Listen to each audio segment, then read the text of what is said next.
किसी शांत और रमणीय गांव में, जहां हरे भरे खेत दूर दूर तक फैले हुए थे और चांदी की तरह चमकती नदियां मधुर संगीत सुनाती थीं, दो अभिन्न मित्र निवास करते थे, राम और श्याम। दोनों ही युवा और ऊर्जावान थे और दोनों ही अपने अपने खेतों में अथक परिश्रम करते थे।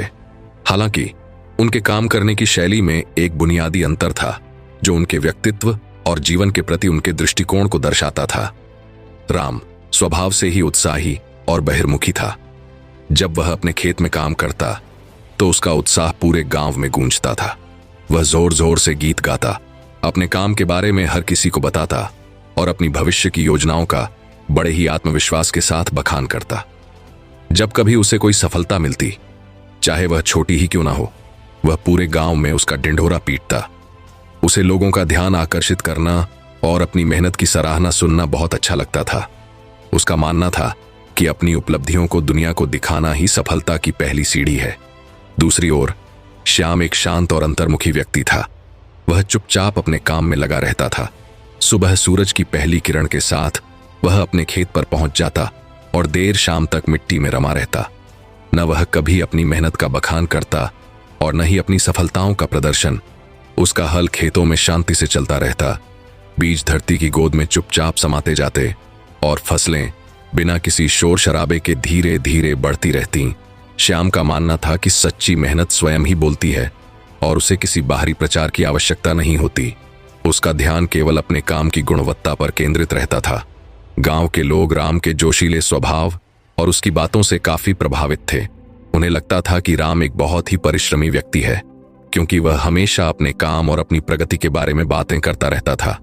उसकी ऊर्जा और उत्साह देखकर लोग उसकी प्रशंसा करते नहीं थकते थे। इसके विपरीत श्याम की शांत और मौन प्रकृति के कारण कुछ लोग उसे थोड़ा सुस्त और कम मेहनती मानते थे। उन्हें लगता था कि जो व्यक्ति इतना शांत रहता है वह शायद उतना काम नहीं करता होगा। समय बीतता गया और खेतों में फसलें लहलहाने लगीं। जब फसल काटने का मौसम आया तो राम ने बड़े ही धूमधाम से अपनी फसल काटी। उसने पूरे गांव में घोषणा करवा दी कि इस बार उसकी पैदावार बहुत अच्छी हुई है और वह जल्द ही मंडी में जाकर ढेर सारा धन कमाएगा। उसने अपनी कटी हुई फसल के बड़े बड़े ढेर लगवाए और लोगों को दिखाकर अपनी मेहनत का प्रमाण देना चाहा। उसी समय श्याम ने भी अपनी फसल काटी, लेकिन उसने कोई विशेष आयोजन नहीं किया। वह शांति से अपनी फसल को इकट्ठा करता रहा और उसे करीने से बांधकर मंडी ले जाने की तैयारी करता रहा। गांव में किसी को भी उसकी फसल की कटाई या उसकी संभावित पैदावार के बारे में कोई विशेष जानकारी नहीं थी। जब दोनों दोस्त अपनी अपनी फसल लेकर अनाज मंडी पहुंचे तो वहां का दृश्य देखकर सब लोग आश्चर्यचकित रह गए। श्याम की फसल राम की फसल से कहीं ज्यादा उत्तम थी। श्याम का अनाज मोटा, चमकदार और भरपूर था, मानो धरती ने अपनी सारी उर्वरता उसी को सौंप दी हो। इसके विपरीत राम का अनाज पतला और कमजोर दिख रहा था। उसमें वह चमक और जीवन शक्ति नहीं थी जो श्याम के अनाज में थी। गांव के लोगों ने श्याम को घेर लिया और उससे पूछा कि यह कैसे संभव हुआ। उन्होंने राम को इतना उत्साहित और परिश्रमी देखा था, फिर भी उसकी फसल इतनी साधारण क्यों रही, जबकि श्याम ने बिना किसी शोर शराबे के इतनी बेहतरीन फसल कैसे उगा ली। श्याम ने एक शांत मुस्कान के साथ उत्तर दिया, मैंने खामोशी से अपना काम किया। मैंने मिट्टी की पुकार सुनी, बीजों के मर्म को समझा और मौसम के बदलते मिजाज को महसूस किया। मैंने बिना किसी जल्दबाजी और दिखावे के अपना काम किया, पूरी लगन और धैर्य के साथ। मैंने हर पौधे की देखभाल की जैसे वह मेरा अपना बच्चा हो, और मुझे लगता है कि प्रकृति ने मेरी इस खामोश मेहनत का फल मुझे जरूर दिया है। राम, जो भीड़ में खड़ा सब कुछ सुन रहा था, को अपनी गलती का गहरा एहसास हुआ। उसे समझ में आया कि सच्ची मेहनत का ढिंढोरा पीटने की जरूरत नहीं होती। असली काम तो चुपचाप किया जाता है और उसके परिणाम स्वयं ही दुनिया को दिखाते हैं।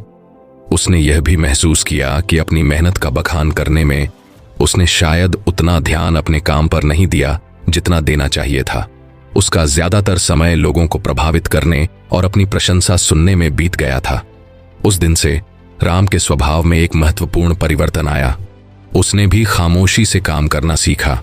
उसने अपने खेतों में ज्यादा समय बिताना शुरू कर दिया और लोगों को अपनी योजनाओं के बारे में बताने की बजाय अपने काम पर ध्यान केंद्रित किया।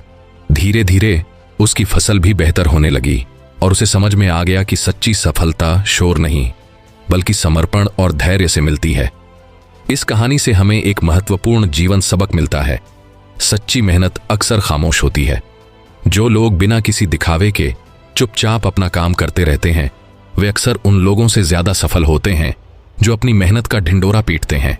खामोश मेहनत में एकाग्रता होती है, गहरी समझ होती है और काम के प्रति एक अटूट समर्पण होता है।